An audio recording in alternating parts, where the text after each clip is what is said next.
নিজের রাহু এবং কেতুকে শক্তিশালী করবার জন্য হনুমানজিকে অবশ্যই স্মরণ করুন। রাহু এবং কেতু যদি শক্তিশালী না হয় তাহলে মানুষের জীবনে নানা রকম সমস্যার সৃষ্টি হয়, অর্থাৎ আর্থিক সমস্যা, দাম্পত্য কলহ, এছাড়া নানা রকম বিপদ আপদ ইত্যাদি লেগেই থাকে। রাহু যদি মানুষের ভালো থাকে তাহলে মানুষ কোটিপতি হয়ে উঠতে পারে, কিন্তু যার রাহুর দশা চলে সে একদম পথের ভিখারি হয়ে যায়। তাই রাহু এবং কেতু হলো মনের জোরকে বাড়ায়, অর্থাৎ যার কেতু ভালো আছে, অর্থাৎ কেতু শক্তিশালী আছে, সে যে কোনো কাজেই কিন্তু সাফল্য অর্জন করতে পারে। তাই নিজের জীবনে সাফল্য অর্জন করবার জন্য রাহু এবং কেতুকে অবশ্যই শক্তিশালী করে তুলতে হবে।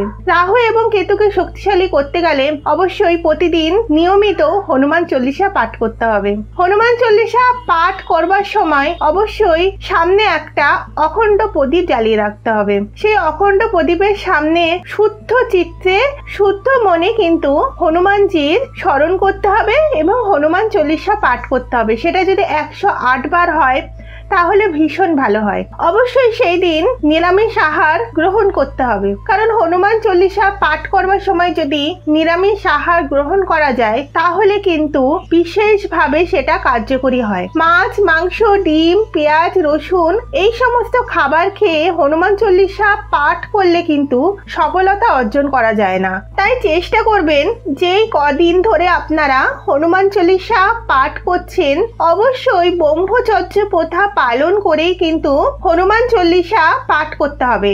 যারা নিয়মিত হনুমান চল্লিশা পাঠ করে থাকেন তাদের কিন্তু রাহু এবং কেতু সবসময় শক্তিশালী থাকে। তাই হনুমান চল্লিশা পাঠ করবার দিনগুলিতে প্রতিদিন নিয়মিত ভোর 3টে থেকে 5টা অর্থাৎ সূর্যোদয়ের আগে কিন্তু ঘুম থেকে উঠতে হবে। ঘুম থেকে উঠে স্নান করে কিন্তু ঠাকুর ঘর পরিষ্কার করে হনুমান চল্লিশা পাঠ করতে হবে।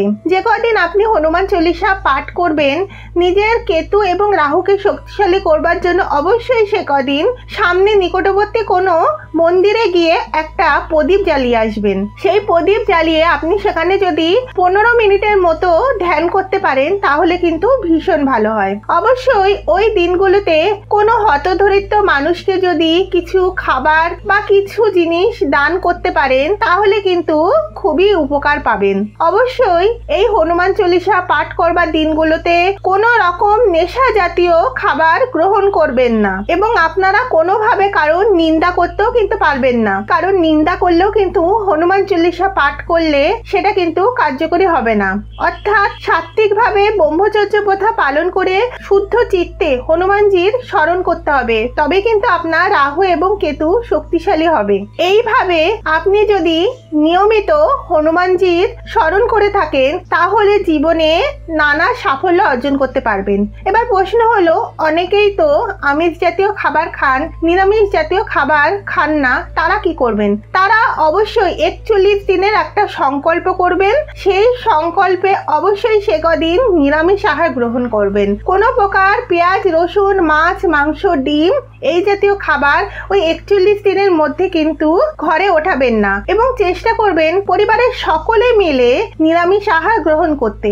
কারণ বাড়িতে যদি মাছ, মাংস, ডিম তোলা হয় তাহলে কিন্তু সেই গন্ধ বাড়ির চারিদিকে ছড়িয়ে যায়। তাই চেষ্টা করবেন সকলে মিলে সেই কয়দিন নিরামিষ আহার গ্রহণ করতে। তাই সংকল্প করে যদি হনুমান চল্লিশার পাঠ করা যায় তাহলেও কিন্তু সফলতা অর্জন করা যায়। তাই আর দেরি না করে নিজের দুঃখ দুর্দশা দূর করতে, আর্থিক সংকট দূর করতে, রাহু কেতুকে শক্তিশালী করতে অবশ্যই এইভাবে হনুমান চল্লিশা পাঠ করে নিজের সফলতাকে শীর্ষে পৌঁছে দিন এবং হনুমানজির স্মরণ করুন। আমার এই ভিডিওটি যদি আপনাদের উপকারে লেগে থাকে তাহলে অবশ্যই সকলের মধ্যে শেয়ার করে দেবেন। যদি আরো ভালো লেগে থাকে তাহলে অবশ্যই লাইক, কমেন্ট, সাবস্ক্রাইব করতে ভুলবেন না। জয় শ্রী বজরংবলীর জয়, জয় শ্রীরাম।